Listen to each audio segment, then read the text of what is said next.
প্রিয় দর্শক, আমন্ত্রণ। শুরু হচ্ছে খাদ্য নিরাপত্তা বিষয়ক সাপ্তাহিক অনুষ্ঠান নারিশ নিরাপদ খাদ্য ও সুস্থ জীবন, powered by aggregate network limited. দর্শক, আজ দেখবেন অনুষ্ঠানটির 20তম পর্ব। আজকের বিষয় নিরাপদ মৎস্য উৎপাদনে চাষিদের করণীয়। আজকের অনুষ্ঠানে আমাদের সাথে আলোচক হিসাবে স্টুডিওতে উপস্থিত আছেন জনাব ডক্টর সৈয়দ আরিফ আজাদ, সাবেক মহাপরিচালক, মৎস্য অধিদপ্তর বাংলাদেশ, এবং আমাদের সাথে আরও আছেন doctor Binoy Kumar Barman, senior scientist and science lead, world fish Bangladesh. আপনাদের দুজনকে স্বাগত জানাচ্ছি আমাদের অনুষ্ঠানে যোগ দেওয়ার জন্য। ধন্যবাদ। মূল আলোচনায় যাওয়ার আগে আজকের অনুষ্ঠানের উপর আমাদের সহকর্মী পাঠানো ছোট্ট একটি ভিডিও ক্লিপ রয়েছে, চলুন দেখে আসি। ধন্যবাদ। নিরাপদ খাদ্য ও সুস্থ জীবন অনুষ্ঠানে আপনাদের সবাইকে স্বাগত জানাচ্ছি। দর্শক, আপনারা ইতিমধ্যে জেনে গেছেন আজ আমাদের অনুষ্ঠানের 20তম পর্ব, এবং আজকের পর্বের বিষয় নিরাপদ মৎস্য উৎপাদনে চাষিদের করণীয়। দর্শক, মাছ আমাদের দৈনন্দিন পুষ্টির একটি অন্যতম বড় উপাদান, কিন্তু এই মাছটি হতে হবে নিরাপদ মাছ উৎপাদন নিয়ে চাষিদের কি করণীয়, চলুন তা বিভিন্ন স্টেক হোল্ডারের কাছ থেকে জেনে নেওয়া যাক। পুকুর প্রস্তুত করার পরে যখন আমরা ব্লিচিং প্রয়োগ করি, ব্লিচিং প্রয়োগ করার পরে পানিটাকে শোধন করার জন্য আমাদের জীবাণুনাশক প্রয়োগ করি। অনেক সময় পুকুরে প্লাঙ্কটন তৈরি করার দরকার, তারপর পুকুরে উপকারী ব্যাকটেরিয়া তৈরি করার জন্য চতুর্থ বা পঞ্চম জেনারেশনের যে প্রোবায়োটিক আছে সেটাও আমরা ব্যবহার করে থাকি, যার কারণে চিংড়ি মাছের কোনো রোগ হবে না বা চিংড়ি মাছের রোগ প্রতিরোধ ক্ষমতা বৃদ্ধি পাবে। পানির কোনো পিএইচ অ্যামোনিয়া গ্যাস আছে কিনা না দেখেই মাছ ছেড়ে দেওয়া হয়। মানে আমরা সনাতন পদ্ধতিতে বুঝতাম না যে মাছের রোগ জিনিসটা কি, জীবাণুনাশক কোনো কিছুই আমরা আগে ব্যবহার করতাম না। এই পদ্ধতি ব্যবহার করে আমরা আগের চেয়ে মাছের প্রোডাকশন সেটা ভালো পাচ্ছি, মাছের গ্রোথ, মাছের ওজন, মাছের সংখ্যায় বেশি, মাছের রোগ প্রতিরোধ ক্ষমতাও অনেক বেড়ে গেছে। পুকুরে যদি গ্যাস বা এই জাতীয় কোনো সমস্যা হয় তাহলে আমরা বায়ুবাহী বেশি ব্যবহার করি। পুকুরের যে পরিবেশ আছে, পরিবেশ রক্ষার জন্য ব্যবসা ব্যবহার করি। সংক্রামক হয় সাথে সাথে আমরা এই এস্টিভেট সি এগুলি ব্যবহার করলে এটা উপকার পাওয়া যায়। উইথড্রল পিরিয়ডটা যদি মেনটেন না করা হয় তাহলে আসলে যা হয় তা আসলে আমরা যদি ওই মাছটা কনজিউমার খাই, তো অ্যান্টিবায়োটিকের যে রেসিডিউটা আছে তা কনজিউমার শরীরে প্রবেশ করতে পারে, যা আমাদের জন্য বা কনজিউমারের জন্য অত্যন্ত ক্ষতিকর। চাষিদের উচিত যে উইথড্রল পিরিয়ডটা অবশ্যই মেনটেন করা, তাহলে চাষিরাও নিরাপদ থাকবে, যারা কনজিউমার আছে তারাও নিরাপদ থাকবে। মাছের খাবার যখন খামারিরা ব্যবহার করতেছে, স্বাভাবিকভাবে তাদের আসলে দেখা উচিত যে এখানে কি কি অ্যাডিটিভস তারা যোগ করতেছে। এই খাবারগুলো খাওয়ার ফলে মাছের শরীরে অনেক সময় দেখা যাচ্ছে অ্যান্টিবায়োটিক রেজিস্ট্যান্স হয়ে যাচ্ছে, ভারী ধাতুগুলা অ্যাড হয়ে যাচ্ছে, এবং পরবর্তীতে ওই জিনিসগুলো মানুষের শরীরে পাচ্ছে। চাষি যদি একটু এইটা নিয়ে পড়াশোনা করে বা একটু জানার চেষ্টা করে, তো অবশ্যই এটা সম্ভব। নিরাপদ যেই খাবারটা মানুষের দরকার, এটার জন্য সবার প্রথম দরকার হচ্ছে চাষিদের সচেতনতা। তাহলে তারা নিজেরা কোনো গ্রোথ প্রমোটার বা কোনো ধরনের অ্যান্টিবায়োটিক্স, পেস্টিসাইডস এগুলো ব্যবহার করবে না। কৃষি ক্ষেত্রে অনেক পেস্টিসাইড ব্যবহার করা হয়, যেটা অনেক সময় পুকুরে চলে আসে, এটা মাছের সাথে মিশে হয়, বা হচ্ছে অনেক সময় ইন্ডাস্ট্রিয়াল জোনের কোনোভাবে যদি পানি চলে আসে, তাতে করেও মানুষের আসলে ক্ষতি হয়। সুতরাং এই জায়গাগুলো কিভাবে বন্ধ করা যায়, এই জন্য দরকার আসলে সচেতনতা, সে যাতে পুকুরটা ভালোভাবে ব্যবস্থাপনা করে। প্রিয় দর্শক, নিরাপদ মৎস্য উৎপাদন নিয়ে চাষিদের কি করণীয় তা আমরা বিভিন্ন স্টেক হোল্ডারের কাছ থেকে জেনে নিলাম। শেরেবাংলা কৃষি বিশ্ববিদ্যালয় থেকে মোহাম্মদ শফিকুল ইসলাম, নিরাপদ খাদ্য সুস্থ জীবন, এশিয়ান টিভি, ঢাকা। হ্যাঁ, আমরা ভিডিওটা দেখলাম এবং সেখানে আমরা কিছু চাষি এবং যারা অ্যাডভাইজারি সাপোর্ট দেয় এক্সটেনশন সার্ভিস, তাদের কিছু মতামত জানলাম। আমি প্রথমে একটু আসতে চাই ডক্টর সৈয়দ আরিফ আজাদ, আপনার কাছে। আপনি মহাপরিচালকের দায়িত্ব পালন করেছেন মৎস্য অধিদপ্তরে। আমি প্রথমে একটু জানতে চাই যে এই যে নিরাপদ মাছ, এটা আসলে কীভাবে বুঝবো যে মাছটা নিরাপদ, এবং এই নিরাপদ মৎস্য উৎপাদনে মৎস্য খাতের বর্তমান প্রেক্ষাপটটা কি একটু যদি আমাদের দর্শকদের উদ্দেশ্যে আপনি একটু বলেন। অনেক ধন্যবাদ আপনাকে, এবং আপনার মাধ্যমে এশিয়ান টিভির সম্মানিত দর্শক শ্রোতা সবাইকে সালাম ও শুভেচ্ছা। আপনি যে প্রশ্নটি করেছেন এর দুটি ভাগ দেখতে পাচ্ছি আমি। একটি হচ্ছে যে নিরাপদ মাছ বলতে আমি কি বুঝবো, এবং বর্তমান প্রেক্ষাপট বা অবস্থাটা কি। নিরাপদ মাছের বর্তমান প্রেক্ষাপট সাধারণভাবে যদি আমি বলি, মৎস্য অধিদপ্তরের যে আপনার গুড অ্যাকোয়াকালচার প্র্যাকটিসের তাদের একটা ম্যানুয়াল আছে, সেই ম্যানুয়ালে আপনি দেখবেন লেখা আছে যে নিরাপদ মাছ এবং চিংড়ি বলতে সেটাকেই বোঝায় যেটা দূষণমুক্ত এবং মানুষের শরীরের জন্য এমন কোনো উপাদান সেখানে যুক্ত করা হয় নাই যেটা আমার দেহের ক্ষতি করবে। এই দুইটা পার্ট, একটা হচ্ছে আপনার দূষণ, আর একটা হচ্ছে এমন কোনো ক্ষতিকর পদার্থ যুক্ত করা যেটা আমার দেহের জন্য ক্ষতিকর। দুইটা পার্ট, এটা ব্যাখ্যাটা আমি সময় পেলে আমি পরে করব। চ্যালেঞ্জ যদি আপনি বলেন, আমরা যে ভাইয়েরা কথা বললেন, আমরা ওখান থেকে কিন্তু উত্তর পেয়েছি। একটা হচ্ছে যে দেখেন, অ্যাকোয়াকালচার ইন্ডাস্ট্রিটা এত ব্যাপ্তি লাভ করেছে, এখন আমরা বাংলাদেশের প্রায় 50 লাখ টন মাছ প্রোডাকশন হচ্ছে। তো এটা কিন্তু একটা বিশাল অঙ্কের উৎপাদন। এইটাকে আসলে কন্ট্রোল করা দরকার, রেগুলেশন দরকার। ইচ্ছা করলেই আপনি অ্যান্টিবায়োটিক ব্যবহার করতে পারেন না আপনার মাছের চাষের পুকুরে, আপনি কেমিক্যালস ব্যবহার করতে পারেন না, আপনি মাছ বিক্রি করতে যাবেন, আপনি রঞ্জক পদার্থ মাছে লাগিয়ে আপনি বিক্রি করতে পারেন না। এই ধরনের অনেকগুলো অব্লিগেশন আছে। এবং আমাদের দেখেন হ্যাচারি আইন আছে, হ্যাচারি বিধিমালা আছে, মৎস্য খাদ্য আইন আছে, মৎস্য খাদ্য বিধিমালা আছে। এইগুলোর আসলে এনফোর্সমেন্ট প্রয়োজন। একদিকে যেমন চাষি, যেমন ভাই বলেছেন যে চাষি ভাইদের সচেতনতা, তারা যদি জানেন এবং বুঝেন যে কোন অ্যান্টিবায়োটিক ব্যবহার করলে কতদিন পরে এই মাছটা ধরতে হবে। আমি ছোট্ট একটা উদাহরণ দিই। মনে করেন আপনি অক্সিটেট্রাসাইক্লিন ব্যবহার করলেন পুকুরে, এটা উজ্জ্বল পিরিয়ড আছে একটা, যে কতদিন পরে আপনাকে এই মাছটা ধরতে হবে, বিক্রি করতে হবে, এভারেজে 9 ডেজ। তার আগে যদি আপনি ধরে এটা বিক্রি করেন, তাহলে এটার রেসিডিউটা মাছে থাকবে এবং আপনার মানব দেহে কন্টামিনেশন হবে। তো এই যে নলেজগুলা, এই নলেজগুলা মানুষের জন্য দেওয়া প্রয়োজন। অ্যাট দ্য সেম টাইম আপনার কমপ্লায়েন্স প্রয়োজন। তো কমপ্লায়েন্স করতে গেলে দুইটা জিনিস আপনাকে দেখতে হবে। একটা হচ্ছে আপনার রিসোর্স আছে কিনা, আপনার man power, mainly man power আছে কিনা। বাংলাদেশের যে পাবলিক সেক্টর যেটা আমরা যদি দেখি, এখানে জনবলের প্রচণ্ড রকমের অভাব। ইউনিয়ন পর্যায়ে একসময় লিফ নামে কিছু ছেলে পেলে ছিল, প্রোগ্রেসিভ ফার্মার থেকে নেওয়া হয়েছিল, এদেরকে কিছু রেমুনারেশন দিয়ে এদেরকে রাখা হয়েছিল অ্যাডভাইস করার জন্য। এগুলো নাই। ফিল্ড অ্যাসিস্ট্যান্ট ছিল, মোস্টলি নাই। তো এখন অ্যাডভাইস কারা করবে, ট্রেনিং কারা দিবে? টেকনিক্যাল অফিসার বলতে একজন অফিসার, সে তো মিটিংয়েই সারাদিন ব্যস্ত থাকে। তা আমার মনে হয় যে আমাদের পাবলিক সেক্টরের বড় চ্যালেঞ্জ হচ্ছে ম্যান পাওয়ার এবং আপনার মানুষকে এই যে ফ্যাসিলিটেট করা, তাদের জ্ঞান করা এবং রেগুলেশন এনফোর্সমেন্ট। এই তিনটেই মোটা দাগে যদি আমি বলি, আমার কাছে মনে হয় যে বড় চ্যালেঞ্জ। ধন্যবাদ আপনাকে। এবার আমি আসতে চাই ডক্টর বিনয় কুমার বর্মন। আপনি বহু বছর ধরে ওয়ার্ল্ড ফিশের সাথে আছেন। আমি একটু, এবং আপনারা রিসার্চ বা এই সায়েন্স লিড প্র্যাকটিস নিয়ে আপনি কাজ করেন। আপনার সাথে প্রথমে আমি জানতে চাই যে বিজ্ঞান ভিত্তিক মৎস্য চাষ বলতে আসলে আমরা কি বুঝি, এবং প্রান্তিক চাষিরা কি এই বিজ্ঞান ভিত্তিক চাষ সম্পর্কে কতটুকু জানে, বা এটার প্রেক্ষাপটটা যদি একটু আমাদেরকে বলেন। ধন্যবাদ আপনাকে এবং সকল যারা দর্শক আছেন সবাইকে ধন্যবাদ জানাচ্ছি। তো বেসিক্যালি বিজ্ঞান ভিত্তিক চাষ বা মাছ চাষ যেটা বলতে বোঝায়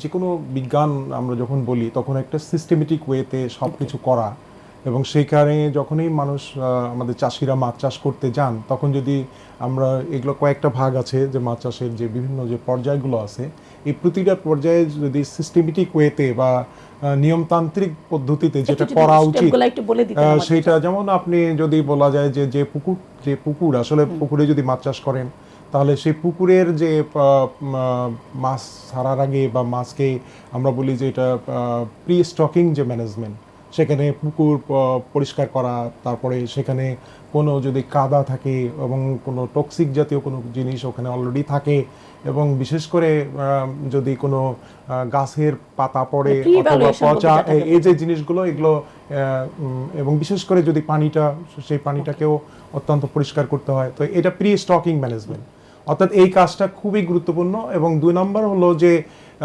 এই প্রি স্টকিং এর মধ্যে কিন্তু লাইমিং এবং অন্যান্য যেটা পানির কোয়ালিটিটাকে ভালো করে, তো এই জিনিসটা গুরুত্বপূর্ণ। দেন সেকেন্ড হলো যে স্টকিং ব্যাপারটা খুবই গুরুত্বপূর্ণ, অর্থাৎ আমরা যেটা বলি যে পোনা মজুদ। আমাদের দেশে বেশিরভাগই যারা চাষি, তারা আমাদের বিশেষ করে যারা প্রান্তিক চাষি বা আমরা বলি মার্জিনাল ফার্মার বা স্মল হোল্ডার ফার্মার, তারা কিন্তু আপনার পলিকালচার ভিত্তিক মাছ চাষটাই বেশি করে থাকেন। তো পলিকালচার অনেকগুলো স্পিসিস থাকে, এখন কোন ধরনের স্পিসিস এখানে মজুদ করবেন, কোন প্রজাতির কত রেশিওতে এবং কত সাইজের পোনা মজুদ করবেন, কোন সময়ে মজুদ করবেন, এবং সেই সমস্ত পোনার জন্য বা মাছের জন্য কী ধরনের খাবার দরকার, এই ব্যাপারে যদি সুনির্দিষ্টভাবে জ্ঞান, এক হলো জ্ঞানের দরকার, 2 নম্বর হলো সেই অনুযায়ী কার্যক্রম করা দরকার স্টকিংয়ের। দেন পরবর্তীতে স্টক করার পরে অর্থাৎ মজুত করার পরে যে ব্যবস্থাপনাটা, সেখানে ফিডিং থাকে অর্থাৎ মাছের খাবার প্রয়োগ থাকে এবং আরও যে অন্য যে ব্যাপারগুলো, পানির গুণাগুণ পরীক্ষা করা, মাছের গ্রোথ পরীক্ষা করা, এই সমস্ত বিষয়গুলোকে যদি সিস্টেমেটিক ওয়েতে করেন, এই পর্যন্ত যদি করেন, তাহলে বলা যায় যে ওয়ান কাইন্ড অফ বিজ্ঞান ভিত্তিক, মানে মোটের উপরে বলা যায়। এছাড়াও আরো অনেক বিষয় আছে যেটা হয়তো আরো ডিটেইলস ধন্যবাদ আপনাকে। এর সাথে আমি একটু জানতে চাই যে এই যে বিজ্ঞান ভিত্তিক যে কথাগুলো আপনি বললেন, এগুলা খামারি পর্যায়ে বাস্তবায়নের জন্য আসলে তাদের জন্য কি করণীয় বলে আপনি মনে করেন? সেটা আমরা মৎস্য অধিদপ্তর বলি বা আমরা যারা ডেভেলপমেন্ট সংস্থা আছে, যারা আদার স্টেক হোল্ডার আছে, তাদের আসলে কিভাবে খামারিদের সক্ষমতা বাড়ানো গেলে পরে আমরা এই যে বিজ্ঞান ভিত্তিক মৎস্য চাষ সম্পর্কে তারা অবহিত হবে? এখানে দুইটা পার্ট আছে। একটা হলো যে আমাদেরকে গবেষণা করতে হবে। আমরা একসঙ্গেই সমস্ত চাষিকে নিয়ে কাজ করতে পারি না, তো আমাদেরকে কিছু বিষয়ে গবেষণামূলকভাবে করতে হবে, বা পাইলটিং বলি আমরা, বা গবেষণামূলক পাইলটিং কিছু করতে হবে, যেটা দিয়ে আমাকে উদাহরণ ক্রিয়েট করতে হবে যে এইটা কার্যকরী, এই পদ্ধতিটা কার্যকরী, বা এই চাষি ভালোভাবে করতে পারছেন, এই চাষি করতে পারছেন না, কি কারণে করতে পারছেন না, এরকম কিছু আমরা বলি এভিডেন্স ক্রিয়েট করতে হবে, যেটা ওইটাও একটা বলা যায় বিজ্ঞান ভিত্তিক উপায়ে গবেষণা করতে হবে। এটা করে সমস্ত চাষিগুলোকে না, যখন আমরা এটা মোটামুটি একটা ধারণা পেয়ে গেলাম, তখন ওই চাষিদের মধ্যে এই জ্ঞানটাকে প্রচার করতে হবে, এলাকা ভিত্তিক করতে হবে, এবং কার জন্য কোনটা প্রযোজ্য সেটা তুলে ধরতে হবে। এবং এইখানে আমাদের মৎস্য বিভাগের অত্যন্ত গুরুত্ব আছে, আরও যারা এনজিও আছেন বা যারাই কর্মী আছেন, তাদেরকে সহযোগিতা তাদের লাগবে।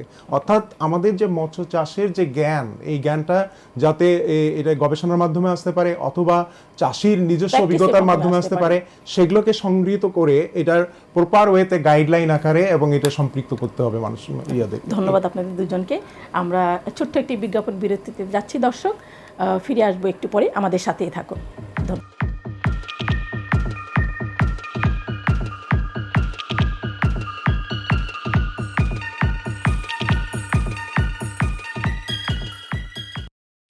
নারিশ পোল্ট্রি ফিড পুষ্টি সমৃদ্ধ প্রাণী খাদ্য। এর ব্যবহারে নিশ্চিত হয় সঠিক ওজন বৃদ্ধি ও ডিম উৎপাদনের সক্ষমতা। উন্নত মানের কাঁচামাল দিয়ে তৈরি হয় ফিডের প্রতিটি দানা। প্রাণীর সঠিক পুষ্টি ও ভোক্তার খাদ্য নিরাপত্তা নারিশের অঙ্গীকার। নিরাপদ খাদ্য শুরু হয় খামার থেকে, তাই আমরা দিচ্ছি নিরাপদ ও বিশ্বস্ত ফিড, যাতে নিশ্চিত হয় মাংস ও ডিমের গুণগত মান। দেশ জুড়ে হাজারো খামারি নারিশ ফিডের উপর নির্ভরশীল, কারণ তারা জানে সফল খামারের পেছনে আছে নারিশ। নারিশ, পুষ্টির প্রতিশ্রুতি, নিরাপত্তার আস্থা। 60 না 60 বেচলে আমার খরচ উঠবে না। তাই যা বাড়িতে নিয়ে বসা। ও রমজান আলী, আদা কি বাড়িতে বসাইছো? আমি তো সকাল সকাল আদা রাজধানীতে পাঠাই দিছি, ঘরে বসেই বিক্রি করি। কেমনে কি? এগ্রিগেট অ্যাপ দিয়া অ্যাকাউন্ট খোলা যত সহজ, চালানো ঠিক ততটাই সহজ। বাজারের বিক্রি থেকে শুরু করে ক্ষেতের যে কোনো সমস্যায় পাই আমি ফ্রি কাউন্সিলিং। কই যাও, সত্যি যদি মনে রাখ। আমি এখন এগ্রিগেট অ্যাপে বিক্রি করবো। হাজারো কৃষকের মতো এগ্রিগেট অ্যাপ ব্যবহার করে হয়ে যান স্মার্ট কৃষক। এগ্রিগেট, বাজার কৃষকের আঙিনায়।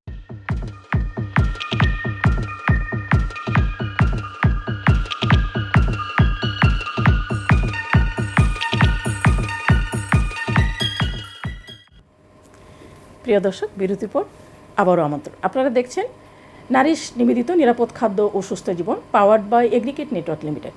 শুধু দর্শক, বরাবরের মতো এবারও আপনাদের জন্য স্ক্রিনে দেওয়া একটি কুইজ রয়েছে। কুইজের সঠিক উত্তরটি আগামী বুধবারের মধ্যে পাঠিয়ে দিন স্ক্রিনে দেওয়া হোয়াটসঅ্যাপ নাম্বারে। সঠিক উত্তরদাতাদের মধ্য থেকে সেরা 3 জনের জন্য রয়েছে আকর্ষণীয় পুরস্কার। আমরা ছিলাম যে আপনি বলছিলেন যে মৎস্য অধিদপ্তরের অনেকগুলো নীতিমালা বা পলিসি, অ্যাক্ট, বিধিমালা রয়ে গেছে। আমি একটু আপনার কাছে জানতে চাচ্ছি যে এই যে বিধিমালা দিয়ে কি চ্যালেঞ্জ মোকাবেলা করা যাচ্ছে কিনা, না গেলেই এই যে চ্যালেঞ্জ মোকাবেলার জন্য আসলে মৎস্য অধিদপ্তর কীভাবে মাঠ লেভেলে তাদের কার্যক্রম বাস্তবায়ন করছে এই সেফ অ্যাকোয়াকালচার প্র্যাকটিসকে বাস্তবায়ন করার জন্য, একটু যদি আমাদের খামারিদের উদ্দেশ্যে বলেন। জি, থেকে আপনি আসলে খুবই একটা গুরুত্বপূর্ণ প্রশ্ন করেছেন যে আমাদের যে সমস্ত নীতিমালা, বিধিমালা, রেগুলেটরি ফ্রেমওয়ার্ক রয়েছে সেগুলো আসলে যথেষ্ট কিনা এবং মৎস্য অধিদপ্তর কিভাবে সেগুলো অ্যাড্রেস করছে, সেগুলো বাস্তবায়ন করছে। দুইটা ডাইমেনশন। আমি বলবো যে আমাদের অনেক সমৃদ্ধ নীতিমালা রয়েছে। যেমন আমাদের ফিশ অ্যাক্ট রয়েছে, আপনার এটা অনেকবার সংশোধন হয়েছে, আপডেট করা হয়েছে, রেগুলার আপডেট করা হচ্ছে। আমি কয়েকটা আইনের কথা একটু আগে আপনাকে বললাম। আমাদের জাতীয় মৎস্য নীতিমালা রয়েছে, যেটা মৎস্য অধিদপ্তর ভেরি রিসেন্টলি এটা আপডেট করছে। মেরিন ফিশারিজ অ্যাক্ট হয়েছে, মেরিন ফিশারিজের রুলস হয়েছে। কাজে এখানে ডাইভার্সিফাইড রুলস এবং রেগুলেশনস কিন্তু আমাদের আছে। এখন আপনি যেটা বলেছেন যে কিভাবে মৎস্য অধিদপ্তর সেটা বাস্তবায়ন করছে, নীতিমালা কি চ্যালেঞ্জ মোকাবেলায় যথেষ্ট কিনা? হ্যাঁ, আমি সেই উত্তরে আমি আসছি যে নীতিমালা তো আপনি থাকলে কাগজে পত্রে থাকলে হবে না, আমাকে এটা মাঠে বাস্তবায়ন করে দেখাতে হবে। এখন একটা উদাহরণ দিই আপনাকে, এই যে চায়না দুয়ারি একটা জাল বাংলাদেশে আসছে, ভেরি রিসেন্টলি কয়েক বছর যাবত আসছে, 3-4 বছর যাবত।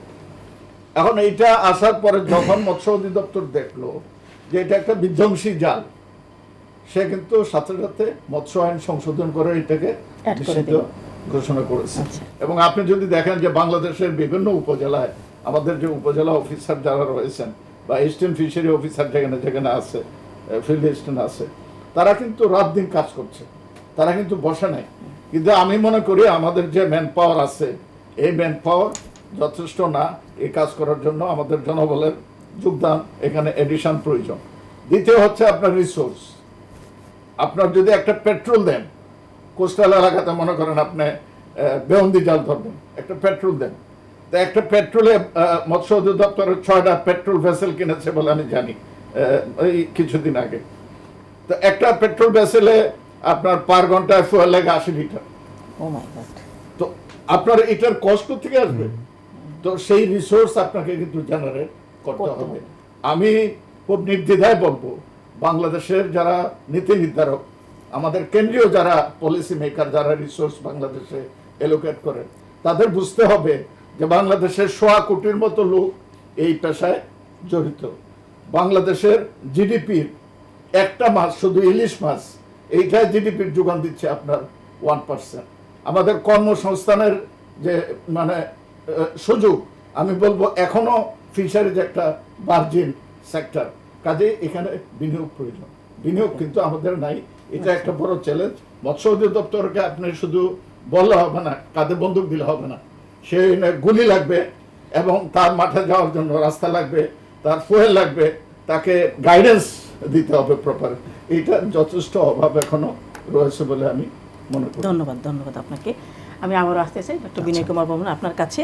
আমরা শুনছিলাম যে আমাদের মৎস্য চাষি প্লাস আমাদের যে এক্সটেনশন সার্ভিস প্রোভাইডার, তারা দুজনেই AMR নিয়ে খুব শঙ্কিত বোধ করছেন। আমি একটু আপনার কাছে আসতে চাই যে এই যে আমরা এখন জানি ক্লাইমেট চেঞ্জ একটা বিশাল এফেক্ট আমাদের মতো সাউথ এশিয়ান কান্ট্রি, এবং গ্লোবালি এটা খুব, ক্লাইমেট চেঞ্জ এবং AMR দুইটাই গ্লোবালি খুবই important, all the sector including animal health, fishery, সব ওয়ান হেলথ আসপেক্টে। আপনার কাছে প্রথমে জানতে চাই যে এই ক্লাইমেট চেঞ্জ এফেক্ট কীভাবে আমরা মোকাবেলা করতে পারি, এবং সেখানে IoT বেসড টেকনোলজি বা ICT বেসড টেকনোলজি কীভাবে উপকারে আসতে পারে এই দুইটাকে করার জন্য একটু যদি। ধন্যবাদ আপনাকে। তবে ওই প্রসঙ্গে যাওয়ার আগে আমি জাস্ট আমার ডক্টর সৈয়দ আরিফ আজাদ উনি যে পয়েন্টটা বললেন যে চাষিরা কিভাবে এই সমাধান নিরাপদ মাছ তৈরির ব্যাপারে কতটুকু, একটা হলো যে উনি একটা বিষয় রাইটলি তুলে ধরেছেন যে এখানে চাষিদের সচেতনতা বাড়ানো বা এখানে প্রপার ইয়ার জন্য এটা দরকার আছে, যে প্রয়োজনীয় জনবল দরকার আছে। কিন্তু আমি তার সাথে আরেকটা জিনিস যুক্ত করতে চাই, যেহেতু আমাদের দেশে অনেক সংখ্যক চাষি, তো এটা শুধুমাত্র যে ডিপার্টমেন্ট অফ ফিশারিজের মাধ্যমে হবে না। আমি মনে করি যে এখানে প্রাইভেট সেক্টর, এন্টারপ্রেনার এবং যারা এই কর্মকাণ্ডের সাথে জড়িত আছেন তাদেরও আপনার এখানে রোল প্লে করতে হবে। তো এই জায়গাটাতে আমি মনে করি যে ইটস এ সম্মিলিত পদক্ষেপ নিতে হবে। এটা হলো একটা পয়েন্ট, আমি just additional for that previous one. Then second যে পয়েন্টটা আপনি বললেন যে আসলে AMR is a big problem, coming as a big problem in the future very recently, এবং তার সাথে climate change is another one. তো climate change, AMR, these are the two major big factors in our aquaculture or any kind of aquatic production. তো এই জায়গাটাতে আমাদের যেটা মনে হয় যে এই এবং আরেকটা পরিসংখ্যান আমি রিসেন্টলি জানলাম যে যতটা না আপনার আমাদের এখন লোক মারা যাচ্ছে সারা পৃথিবীতে, যে আমরা সবচেয়ে মরণ ব্যাধি যেটা সেটাতে তার থেকেও বেশি সমস্যা কিন্তু ভবিষ্যতে হতে পারে এএমআর ভিত্তিক যেটা। তো সুতরাং ইটস এ ভয়াবহ একটা ব্যাপার, এবং এই জায়গাটাতে এএমআরকে আমরা একইভাবে যদি আমরা এটাকে প্রোটেক্ট করতে চাই, তাহলে আমাদের জ্ঞানের দরকার আছে যে এটা কিভাবে হচ্ছে, কোথা থেকে হচ্ছে, কার মাধ্যমে হচ্ছে, এবং কি পদ্ধতিতে এখানে আমরা ব্যবস্থা নিলে এটাকে আমাদের হাতে এখন থেকে সময় আমরা নাই। পদক্ষেপ নিতে পারি। এই হলো একটা পয়েন্ট। অ্যান্ড দেন ক্লাইমেট চেঞ্জের ব্যাপারটা সেটা হলো যে আমাদের ক্লাইমেট অ্যাডাপ্টেশন, তারপর হলো ক্লাইমেট ইনফরমেশন সার্ভিস।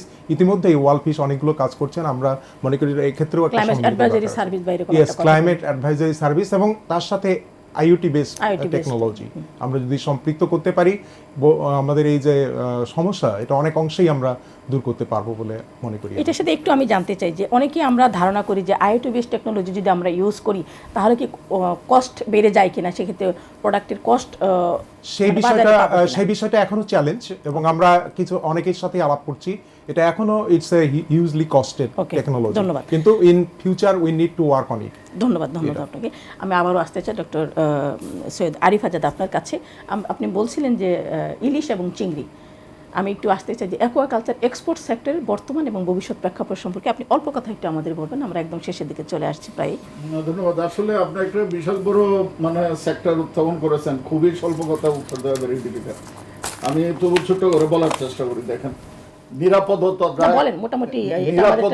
কিভাবে আপনি এনশিওর করবেন। চিংড়ি, যদি আপনি চিংড়ির কথা বলেছেন, চিংড়ি আমাদের দেশের যে মনোডন প্রজাতির চিংড়ি, এটার ব্রুড এখনো বঙ্গোপসাগর থেকে ধরা হয়। আচ্ছা, এখন আপনি একটা ব্রুড ধরে নিয়ে আসলেন, সেই ব্রুডের মধ্যে আপনার ভাইরাস আছে কিনা আমি যদি ডিটেক্ট না করি এখান থেকে পোস্ট লার্ভি তৈরি করি, সেই পোস্ট লার্ভি আমার খামারে চলে যায়, তাহলে ডাইরেক্ট কিন্তু কন্টামিনেশন সেখানে চলে গেছে। তার মানে হচ্ছে কি, আপনি যিনি এন্টারপ্রেনার, আইনে কিন্তু আছে, he has to ensure the protocol is maintained. তাকেই দেখতে হবে টেস্ট করে যে এখানে আসলে ভাইরাস মুক্ত কিনা। জাস্ট একটা উদাহরণ বললাম। সেকেন্ড জিনিস হচ্ছে যে আমি আগেই বলেছি যে আমাদের অনেকগুলা কোড অফ কন্ডাক্ট আছে মাছ চাষের জন্য, কোড অফ প্র্যাকটিস বা কোড অফ কন্ডাক্ট। আপনার ফার্মের বায়োসিকিউরিটি আপনি মেনটেন করছেন কিনা, আপনার এই প্রোডাক্ট ট্রেসেবল কিনা। আপনি ইন্টারন্যাশনাল মার্কেটে যাবেন, আপনার যদি ট্রেসেবিলিটি না থাকে তাহলে বায়ার আপনার কিন্তু অ্যাকসেপ্ট করবে না। আমাদের পেপার বেসড ট্রেসেবিলিটি আছে। আমার জানা মতে প্রাইভেট সেক্টরে খুব ক্ষুদ্র আকারে এই ট্রেসেবিলিটি ডেভেলপ করার চেষ্টা করছে। এই কাজগুলো কিন্তু আপনাকে করতে হবে, বায়োসিকিউরিটি মেনটেন করা, ট্রেসেবিলিটি এনশিওর করা, এবং এনভায়রনমেন্টাল সাস্টেনেবিলিটি, যেটা ইন্টারন্যাশনাল মার্কেটে যদি আপনি ঢুকতে চান, এবং মনিটরিং রেসিডিউ কন্ট্রোল প্ল্যান, যেটা ডফের কিন্তু আছে, একটা রেসিডিউ কন্ট্রোল প্ল্যান আছে। 1400-1500 মতো খামার তারা প্রত্যেক বছর তারা মনিটর করে রেসিডিউ তারা দেখে যে আসলে রেসিডিউ আছে কি নাই। তো এই জিনিসগুলোকে শক্তিশালী করা, এবং ডক্টর বিনয় সত্যিকার অর্থেই বলেছেন যে এখানে আমাদের প্রাইভেট সেক্টর এখন অনেক শক্তিশালী, অনেক বড় বড় সংগঠন আছে, হ্যাচারি অ্যাসোসিয়েশন আছে, শ্যাব আছে, আমাদের এক্সপোর্টার অ্যাসোসিয়েশন আছে, ফুয়াব আছে। এই তাদেরকে নিয়ে সম্মিলিতভাবে যদি আমরা একসাথে এই জিনিসগুলো অ্যাড্রেস করার চেষ্টা করি, তাহলে পরে আপনি আরেকটা কথা বলি, আপনার লোকাল মার্কেট এবং এক্সপোর্ট মার্কেট আপনার একভাবে বিবেচনা করলে কিন্তু হবে না। সেই জন্য আপনি এক্সপোর্ট মার্কেটে, এক্সপোর্ট লাইনে যেতে হলে আপনাকে রেজিস্ট্রেশন করতে হবে ফার্মগুলোকে। ধরুন 2% খামার আছে আমাদের, 26 লক্ষ পুকুর, সবগুলো তো আমার দরকার নেই। আমি 2% পুকুর যদি রেজিস্ট্রেশন করি, তার কোডিং সিস্টেম করি, তাকে ট্রেসেবল করি, তাহলে সাদা মাছও আপনি এক্সপোর্ট লাইনে নিয়ে যেতে পারবেন। কাজে এইভাবে কিন্তু আপনাকে আসলে এগিয়ে যেতে হবে। ধন্যবাদ। আমি আবার আসতে চাই ডক্টর বিনয় কুমার বর্মন আপনার কাছে। আপনি বলছিলেন যে এই যে খামারিদের মধ্যে পাইলট বেসিসে তাদের মধ্যে একটা এক্সাম্পল তৈরি করা, মানে গুড ফার্মার বা গুড প্র্যাকটিস তৈরি করা। আপনি তো অনেকদিন ধরে কাজ করছেন মাঠ লেভেলে, আপনার কি মনে হয় যে খামারিরা কি আসলে এটা দিয়ে তারা মানে ইন্সপায়ার হচ্ছে কিনা, যে তার প্রতিবেশী খামারে যদি ভালো একটা মাছ উৎপাদন করে সেটা দেখে সে কতটা ইন্সপায়ার হচ্ছে, এবং আগামী 5 বছর বা আগামী দশকের জন্য আপনার পক্ষ থেকে কি বার্তা হতে পারে যে সকল স্টেকহোল্ডারদের কি করলে পরে আমরা আরো নিরাপদ মাছ উৎপাদনে আমরা সক্ষমতা অর্জন করতে পারবো? একটু সংক্ষেপে। প্রথম বিষয়টা হচ্ছে যে ধন্যবাদ, যে প্রথম হলো যে আজকে যে মাছ চাষে বা মাছ চাষের মাধ্যমে যে মাছের উৎপাদন বাংলাদেশে পৃথিবীর ভেতরে অবস্থান করেছে, এটা একটা বিরাট সাকসেস, এবং এই সাকসেস চাষিদের মাধ্যমেই হয়েছে। আমি অবশ্যই অন্য যারা এটার সাথে সম্পৃক্ত, ডিপার্টমেন্ট অফ ফিশারিজ, গবেষণা প্রতিষ্ঠান বা অন্যান্য সবার অবদানকেই মনে করি, কিন্তু অ্যাকচুয়ালি ইট ইজ ফার্মার যাদের অবদানকে সবচেয়ে গুরুত্ব আরোপ করা দরকার। 2 নম্বর যেটা মনে করি যে চাষিরাই পারবে ইন দ্য ফিউচার এই সমস্ত জিনিসগুলোকে কন্ট্রোল মানে ইমপ্রুভ করতে। এখানে আমার যেটা একটা পয়েন্ট আমি বলতে চাই, হাইলাইট করতে চাই, যে আসলে মাছ চাষে তারা যে এই যে বিভিন্ন ধরনের কেমিক্যাল বা বিভিন্ন ধরনের খারাপ প্র্যাকটিসগুলো ব্যবহার করেন, এটা কিন্তু বাধ্য হয়ে করেন।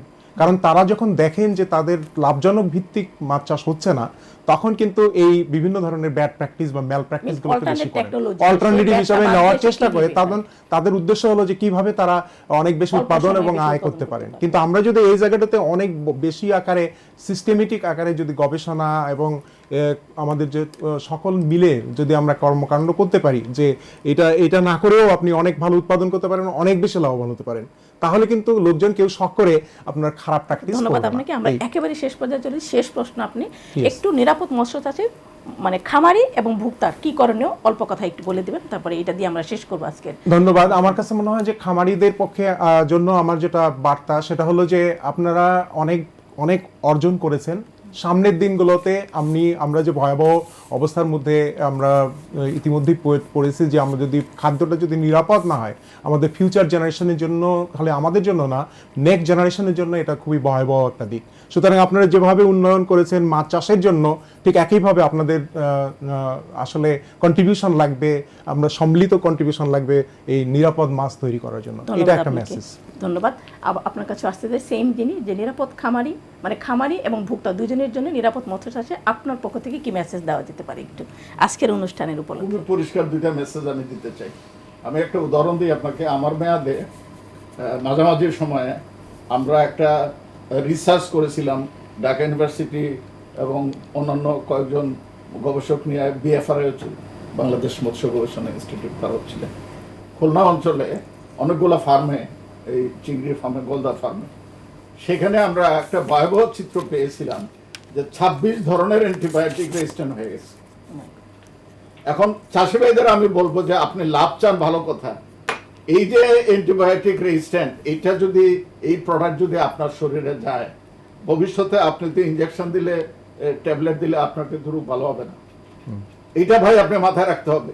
দ্বিতীয় যে বিষয়টা সেটা হচ্ছে যে সরকারের তরফ থেকে আপনার করণীয়।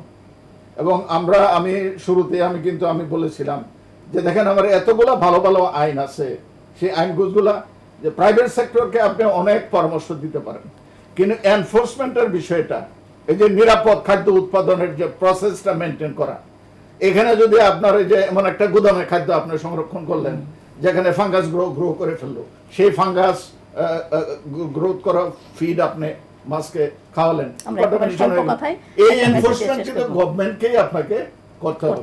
কাজে একটা মেসেজ হচ্ছে প্রাইভেট সেক্টরকে বুঝতে হবে যে আমি ক্ষতিটা করছি, আসলে আমার নিজের ক্ষতি হয়ে যাচ্ছে কিনা এটা বুঝতে হবে, এটা বোঝার চেষ্টা করেন।